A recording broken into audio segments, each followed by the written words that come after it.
ওটাকু culture অথবা anime ক্যারেক্টারের প্রতি প্রেম থেকে যে কালচারটা তৈরি হয়েছে, সেই কালচারের কারণে এদেশের অ্যানিমে ইন্ডাস্ট্রি অনেক বড়। একটা ছোট্ট এক্সাম্পল দিলে ব্যাপারটা আরও ভালো করে বুঝতে পারবেন। রাস্তার পাশের এই টিভিতে যে কনসার্টটা দেখতে পাচ্ছেন, সেই কনসার্টে পারফর্ম করছে হাতসুনে মিকু। ভিডিওতে বুঝতে পারছেন কনসার্টটা হচ্ছে একটা স্টেডিয়ামে এবং হাতসুনে মিকুর সামনে হাজার হাজার দর্শক তাকে চিয়ার করছে। কিন্তু বাস্তবতা হলো হাতসুনে মিকু এক্সিস্ট করেন না। She is just a vocaloid software. আকিহাবারাতে এই যে বড় বড় buildings with anime character pictures, সবগুলোই হচ্ছে অ্যানিমে শপস এবং ইলেকট্রনিক্স শপস। তো চলেন একটাতে ঢুকি। সব দোকানেই দেখছি একটা কলম নিয়ে খুব মাতামাতি। সো কলমটা কি একটু বোঝার চেষ্টা করি। ফ্রিকশন পেন, এটা দিয়ে লেখাও নাকি যায় খুব ভালো, আর মুছেও নাকি ফেলা যায়। ইন্টারেস্টিং।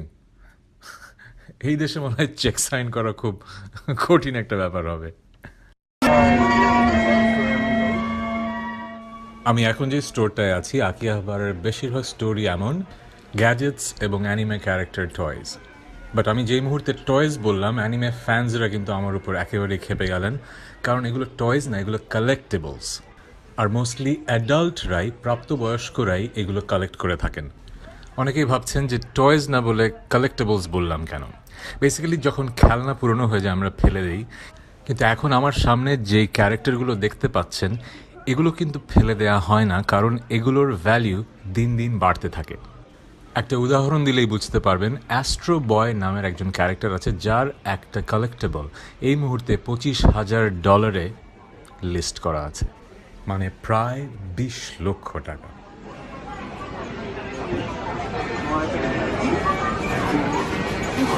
আকিহাবারার আরেকটা ব্যাপার বলতে ভুলে গিয়েছি।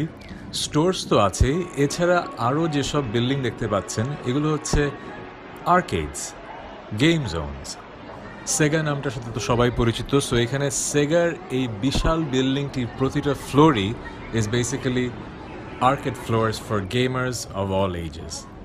কিন্তু শুধু সেগা না, সেগা ছাড়াও আরও জাপানিজ অনেক অনেক ব্র্যান্ডের গেমিং জোনে ভরা আকিহাবারা। জাস্ট ভিডিও গেম খেলা নিয়ে এত এত আয়োজন। সো এপিসোডের শুরুতেই যে বলেছিলাম, জাপানিজরা যাই করে সেটাকে শিল্পের পর্যায়ে নিয়ে যায়। মনে হয় একটু একটু করে বুঝতে পারছেন আমি কি বলেছি।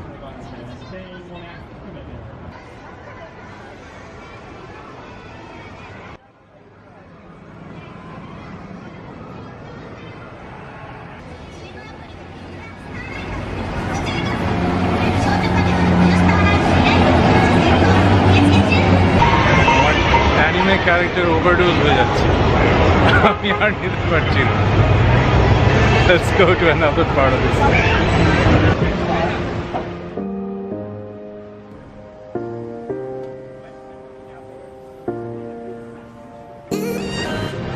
শিনজুকুর ভেতরে এরকম একটা ছোট্ট গলি, যে গলির দুপাশে হচ্ছে কি ইয়াকিতরি রেস্টুরেন্ট। এত সুন্দর একটা স্মেল প্রত্যেকটা দোকানের সামনে, আর দেখতে এত অদ্ভুত সুন্দর। I think I have to go in. এখন এসছি টোকিওর শিনজুকুতে, শিনজুকু স্টেশনের পাশে একটা গলিতে, যার নাম ওমোয়েদো ইয়োকোচো। প্রায় অর্ধ কিলোমিটার দীর্ঘ এই গলিতে প্রায় অর্ধশত রেস্টুরেন্ট। প্রতিটা এতই ছোট যে 7-8 জনের বেশি বসা সম্ভব না। প্রতিটাই খুব বিজি ছিল, বাট একটা খালি দেখে ঢুকে পড়লাম।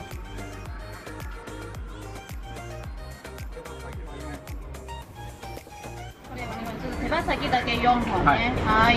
あとイカの丸焼き。島ではないです。たたききゅうり。たたききゅうり。はい。欲しい。 অর্ডার করার পরে সামনে এখানে কেটে রান্না করা হয়েছে। সো জাপানিজ ফুড বলতে সারা পৃথিবীর মানুষ সুশিকেই বোঝায়, কিন্তু জাপানিজ সুশি অথবা সুশি রেস্টুরেন্টের যেসব ফুড পাওয়া যায়, সুশি, সাশিমি বা নিগিরি, এগুলো রিফাইন্ড টেস্টের মানুষজনের পছন্দ। কিন্তু যারা কাঁচা মাছ ভেবে একটু নাট ছিটকাবেন, তাদের জন্য কিন্তু একদমই প্রযোজ্য না। তাই যখন কোনো পর্যটক জাপানে আসেন, তখন তাদের প্রথম যে অসুবিধাটা হয় সেটা হচ্ছে বোঝা যে কোন ধরনের রেস্টুরেন্টে গেলে রান্না করা খাবার খাওয়া যাবে। আমার সাথে থাকা আমার জাপানি বন্ধু আমাদের সমস্যাটা বুঝতে পেরেছিল অনেক আগেই, তাই আমাদের বলেছিল আজ আমাদের নিয়ে আসবে একটা ইয়াকিতোরি রেস্টুরেন্টে। তোরি মানে হচ্ছে চিকেন আর ইয়াকি মানে হচ্ছে গ্রিলড। সো বেসিক্যালি চিকেনের বিভিন্ন অংশ গ্রিল করে এখানে পরিবেশন করা হয়। ভালোই ছিল, বেশ ভালো। টোকিও শহর তো দেখলাম, টোকিওর বাইরের দিকে একটু এসেছি, 1 ঘন্টা দূরে জিনদাইচি, টোকিওর ট্রেডিশনাল যেই এরিয়া সেরকম একটা এরিয়া।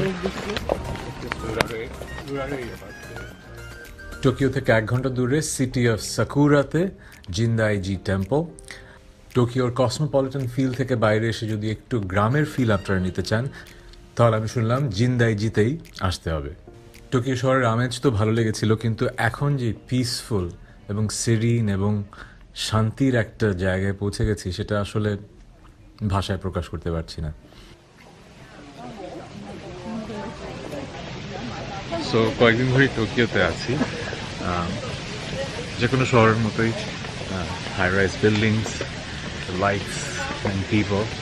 বাট আমার মনে আছে যখন ছোট ছিলাম তখন ওশিন নামে একটা টিভি সিরিজ দেখাতো বিটিভিতে, ওখানেই প্রথম জাপান দেখা।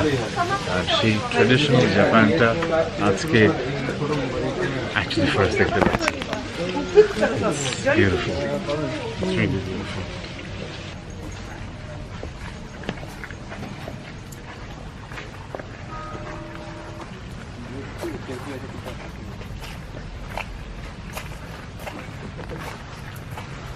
সো জিনদাইজিতে একটা টেম্পলে এসেছি, টেম্পলটা অদ্ভুত সুন্দর।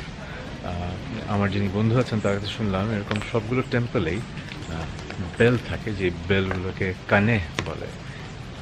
প্রতি বছর 31শে ডিসেম্বর এই কানে বেলটা 108 বার রিং করা হয়। এর কারণ হচ্ছে ওরা বিশ্বাস করে আমাদের প্রত্যেকটা মানুষের 108টা ডিজায়ার আছে, আর সেই ডিজায়ারগুলোকে যেন আমরা কন্ট্রোল করতে পারি সেজন্যই এই রিং করা। ইন্টারেস্টিং। জ্ঞান অর্জনের জন্য সুদূর চীন পর্যন্ত যাবার কথা আমাদের ধর্মে বলা আছে, কিন্তু জাপানে এসে আজকে আমি যে ব্যাপারটা শিখলাম সেটা একেবারেই নতুন একটা চিন্তা। জাপানের বেশিরভাগ মানুষ যারা ধর্মে বিশ্বাস করে তারা দুটো ধর্মে একসাথে বিশ্বাস করে। তারা বুদ্ধিজমে বিশ্বাস করে বলে বুদ্ধিস্ট টেম্পলসে যায়, এবং শিন্টো প্রথাকে তারা ফলো করে বলে তারা শিন্টো শ্রাইনে যায়। আর বুদ্ধিজম এবং শিন্টো দুটোরই রীতিনীতি তারা একই সাথে পালন করে থাকে, এবং দুই ধর্মের ধর্মগুরুরাই একে অপরকে প্রচণ্ড শ্রদ্ধা করে থাকে। পারস্পরিক শ্রদ্ধার এই ব্যাপারটা আমার কাছে মনে হয়েছে জাপানের মানুষের সবচাইতে অসাধারণ একটা গুণ। এক ধর্মের মানুষ আরেক ধর্মের মানুষকে শ্রদ্ধা করে কিভাবে সহাবস্থান করতে হয়, এই ব্যাপারটা যদি পুরো পৃথিবীর মানুষ জানতো তাহলে হয়তো এই পৃথিবীতে যুদ্ধ, বিগ্রহ আর রক্তক্ষয় অনেক কম হতো।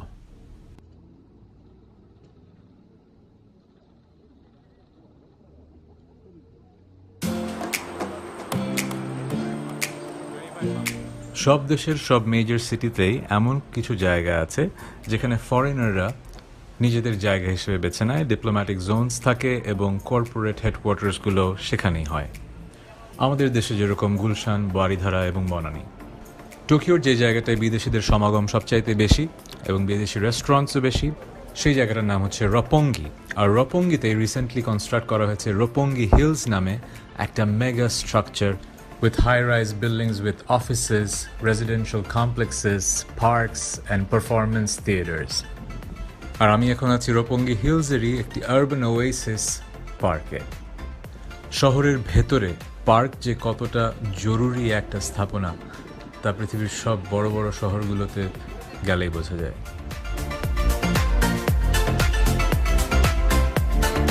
রপঙ্গি হিলসটা তুলনামূলকভাবে নতুন একটা স্থাপনা।